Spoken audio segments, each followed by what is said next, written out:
Good morning. Welcome back to Market Day Report. All right, let's jump into the markets. Row crops. Let's start with the corn market in Chicago, still higher, 486 and a half. That's 2 1/4 cents higher on the front month with the December. Now just under a penny higher at 456 3/4. What about soybeans? Well, we saw double-digit gains from the beans to start the day, and we stayed there. 1051 1/4 on the March. That's up 17 1/4. And now 1072 1/2 on the July contract. That's up 17 1/4. Soy meal contracts are still higher, but soy oil contracts remain lower. Wheat market, Chicago, new crop July 574, up 13 1/2. For hard red, July is also new crop, up 13 1/4 at 580 1/2. And Minneapolis, March contract 593 1/4. That's 9 3/4 cents higher. Cotton market will just do the old crop. March contract down 3 at 67.57. Deferreds are moving higher. Let's welcome in Chris Swift. Chris is with Swift Trading. All right. You look like you enjoyed some weather over the weekend. I did. Orlando, right? Orlando. Got to be in Orlando at the ADMIS conference down there. A plethora of really good speakers down there, and a couple of things I'd like to share with you that I brought back from it. And the first being from Eric Norland. He is a economist, a senior economist with CME Group, and he was asked the question, said, what is your wall of worry in 2025? And his perfect answer was that we're not worried enough. And I thought that was really interesting as we kind of be complacent of a lot of things that we're doing out here. We become complacent in our ability to produce grains, complacent in our world situation, political situation, that maybe we need to be taking a little bit more defensive approach on some of these things. And then when I look out into the grain markets, there are some issues that we have seen. Now we're backing up on our supplies on the corn market, a little bit softer in our bean market.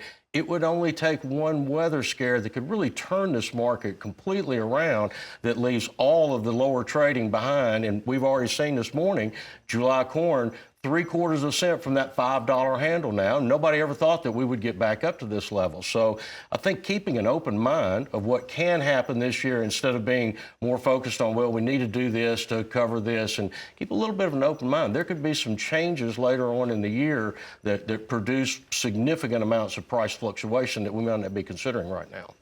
You know, one of the things I wonder from time to time is looking at where we are this year in comparison to other years. Can we compare it to, let's say, 1997 or whatever? But maybe too often we're looking at historical trends when we just ought to keep our eyes open for opportunities. Absolutely. Well, and a lot of it hinges on China. So China right now is in a recession.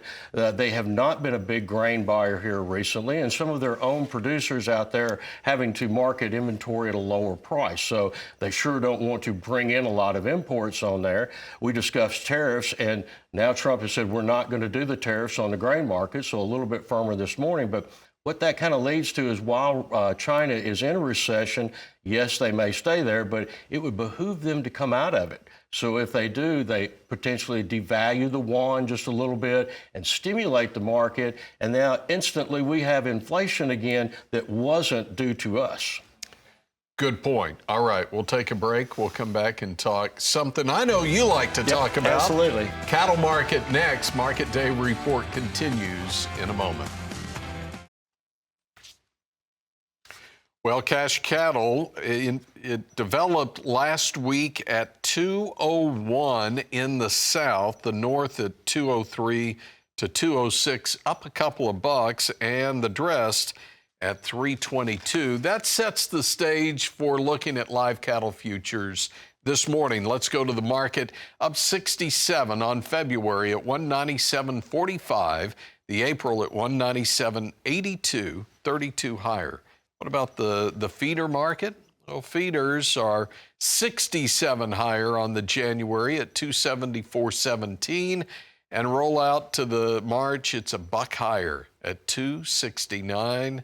12 and still trading somewhere around 78 cents off of the day's high. Finally, over to the hog market, and we're seeing strength in the front month, February. That's up 40 cents, 81.52, and deferreds are moving lower here this morning. Let's bring back in Chris Swift, Swift Trading.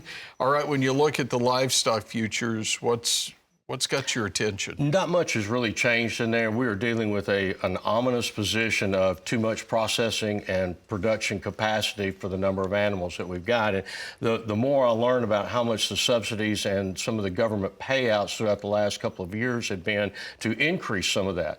Drought payments, the increase for processing capabilities on there, all expanded those, again, capabilities, and now we just don't have the same amount of inventory to run through there.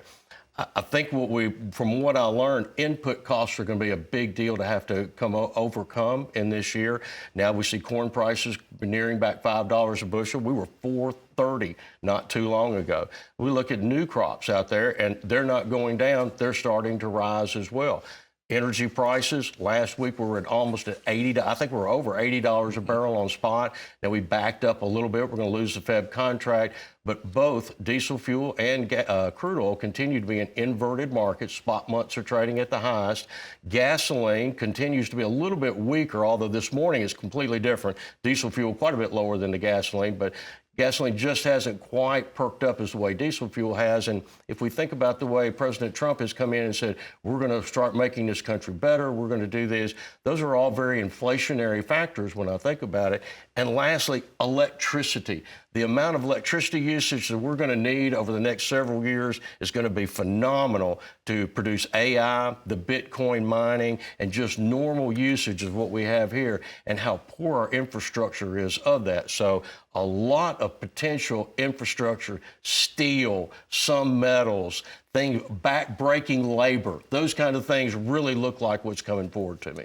You mentioned electricity, and this is another stat I picked up today. We just hit another all-time record high for consumption, domestic consumption of natural gas. And looking at the nat gas market this morning, we are lower. February is off. March, April, May, June, all contracts are trading lower on a market that has been under pressure week over week, lost about 4%, but still month over month up over 11%. You talk about electricity, and natural gas is the #1 source of producing. Yeah, that's right. So something to keep in mind. Absolutely.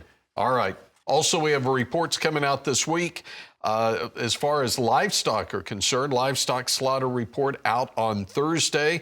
On Friday, we'll get a weekly export report, cattle on feed report, and cold storage report all coming out on Friday, Tammy. All right. Look forward to that. Thanks so much for the update, guys.